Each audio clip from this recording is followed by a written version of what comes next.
அஸ்ஸலாமு அலைக்கும். இன்றைய ஓர் ஹதீஸ் பார்ப்போம். பிஸ்மில்லாஹிர் ரஹ்மானிர் ரஹீம். கேள்வி கணக்கின்றி சொர்க்கம். என் சமுதாயத்தாரில் 70,000 பேர் விசாரணை இன்றி சொர்க்கம் செல்வார்கள்.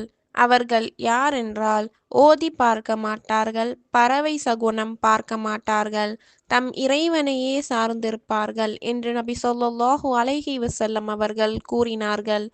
அறிவிப்பவர் இப்னு அப்பாஸ் அலி. நூல் புகாரி 5705. விளக்கம்: மறுமை நாளில் சொர்க்கம் செல்வதற்கு இலகுவான ஒரு வழியை நபி ஸல்லல்லாஹு அலைஹி வஸல்லம் அவர்கள் காட்டித் தந்துள்ளார்கள்.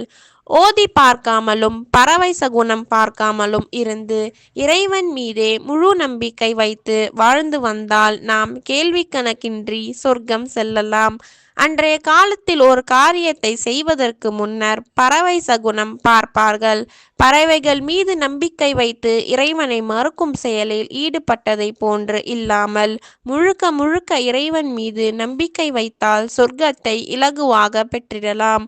அல்லாஹ் எங்களுக்கு விதித்ததை தவிர எங்களுக்கு வேறு எதுவும் ஏற்படாது. அவன் எங்கள் அதிபதி.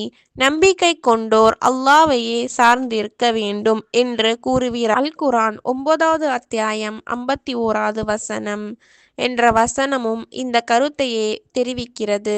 வாஹிர் தாவானா அல்ஹம்துலில்லாஹி ரப்பில் ஆலமீன். அஸ்ஸலாமு அலைக்கும் வரஹ்மத்துல்லாஹி வபரகாத்துஹு.